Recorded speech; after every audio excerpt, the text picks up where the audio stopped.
Your portfolio is probably scaring away your dream clients right now, and you don't even know it. So here's what actually books dream wedding photography clients. This is one of the most underutilized wedding photography tips, is that majority of photographers are using their photography portfolios incorrectly. Here's the problem. Most of them go and show every single shoot they've ever done. This confuses potential clients about your style. It confuses them about what they can expect from you. And there's going to be a lot more variance in the kind of look and feel that every single wedding has in your portfolio.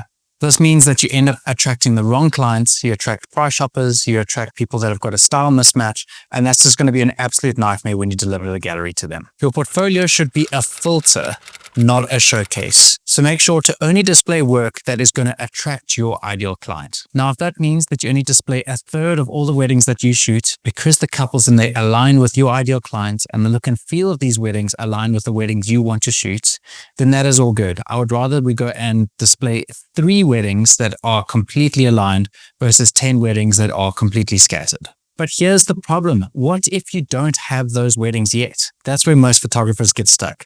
How to build your dream portfolio from scratch. Style shoots are going to be the place that most people gravitate towards. They are a risk-free way that you can generate more images in your portfolio. They allow you to be creative, and they also allow you creative design in the way that you actually go and set up the style shoot in order to align with your ideal client and the look and feel that you want these weddings to have. They are also one of the fastest ways to build a portfolio because you don't have to wait around for an actual wedding to come before you can actually start putting these images in a portfolio. You have creative control over everything here as well. Lighting, location, models, style, outfits, everything. And this really helps you create the aesthetic that you want to display in your portfolio. So then how do you actually go and set up a style shoot? There are a couple different ways. Probably the easiest way to do it is to go and find another photographer who is hosting a workshop. Sometimes you'll need to pay for these, but there often are style shoots included in these, and that's a nice way that you can get someone else to do all the organizing for you and then still get the images. The pitfall here is that you don't necessarily have full creative control over the look and feel. Now, if you do want full creative control, here is the first step on setting up your own style shoot. You need to find some collaborators. So reach out to other vendors like florists, dressmakers, hair and makeup artists, planners, venues, everyone. And pitch this as an opportunity for all of you to get content or portfolio pieces for your businesses. Everyone gets content. Everyone wins. Now, if you do have personal connections with them,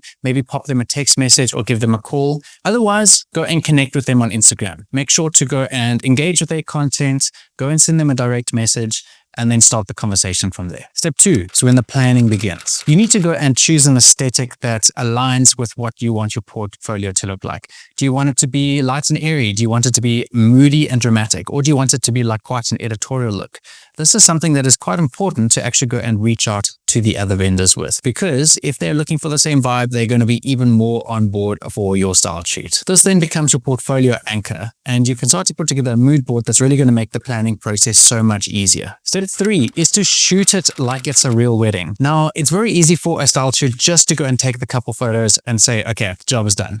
But there's a huge opportunity here for you to go and take getting ready photos, to go and take detail shots, to go and take candids of the couple as well. Also remember to go and get other shots of the vendors working and doing their jobs as well, because this is a great way for you to go and deepen those relationships and make sure that they've got great content to share as well. Quick tip here, make sure that you actually get models who are an actual couple. It is really awkward when people start to ask them to give kisses and very tight hugs and embrace like really intimately, but they aren't actually a couple themselves. I've seen it happen. Let's avoid that. But here is the biggest portfolio mistake. Style shoots are great, but they are not enough. You need real wedding experience. And here's how to get it without waiting for weddings to magically appear. Second shooting is going to be your biggest vessel in order to get real wedding experience without all the risk and possibly even get paid to go and do it. Second shooting is actually a non-negotiable for every wedding photographer's journey. It teaches you the flow of how a wedding day works. Weddings are incredibly fast-paced, so knowing exactly what to expect, how much time you have for each different section of the day is so important in just maximizing the kind of photos that you can get out of these sections. You also get paid while building your portfolio, and very often you get to learn from more experienced photographers. Now, in my experience with second shooting, this is something that allows you to just go and sharpen sharpen your skills. Even if you are fairly experienced yourself, it's a really nice opportunity to go and work with someone who perhaps is a few steps ahead of you or just works in a slightly different way and gives you new ways to approach a wedding day. So even if you're experienced, I recommend second shooting a couple times a year anyways. Now, second shooting is a multi-step process. First of all, you actually need to go and find some photographers to assist. What I would suggest is go onto Instagram and search your city wedding photographer. Find a list of wedding photographers who have a decent following, I would say at least a couple thousand followers and up, and are active on the platform. So it looks like they are constantly getting new work into their business. Once you've got your list of photographers that you can go and hit up, you actually need to go and reach out to them. I would suggest that you go and send them a direct message once you've started to engage with their account a little bit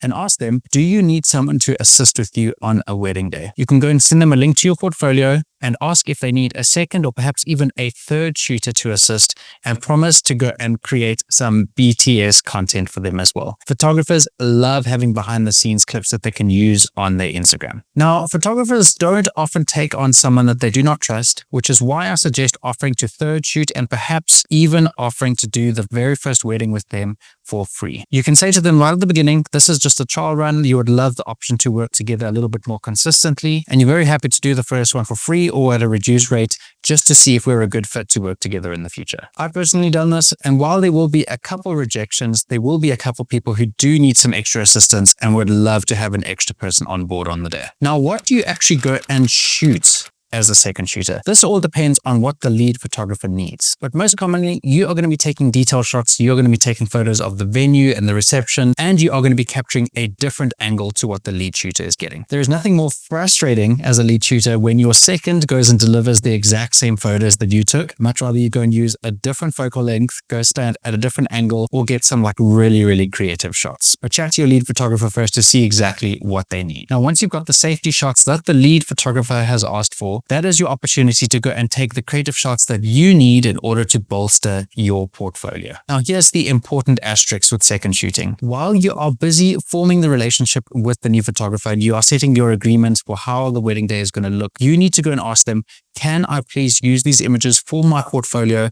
And usually they will say yes, but only after they've gone and delivered the gallery to the couple, and they will ask that you do not go and tag the couple or any vendors. Every photographer is different though, so make sure that you have this conversation with them and that the agreement is clear and the expectations of how you can use these images is clear. Now you've got styled shoot images and real weddings in your portfolio, but this is where most photographers screw up. They put everything in their portfolio. So let me show you the curation strategy that actually books clients. This is the part no one talks about. Only show your best work. I'd much rather you show 15 to 25 images max on your portfolio, but all of those images are hard hitting. They are aligned with what you want your future weddings and couples to look like, and they are all statement pieces on their own, and they are all consistent in their look and feel. Every image should make someone say, wow. And if you're unsure about it, delete it. Having a cohesive style is so important, and every image in this portfolio should look like it belongs with the other images. Consistent editing, lighting, compositions all go such a far way in creating the aesthetic that you want your clients to remember you for. You want clients to be able to recognize your work from others because you've got this consistent aesthetic that you have in your galleries. And the third rule here is that you definitely need to be showing what you want to shoot. If you've mainly got barn weddings in your portfolio, but you would prefer to be shooting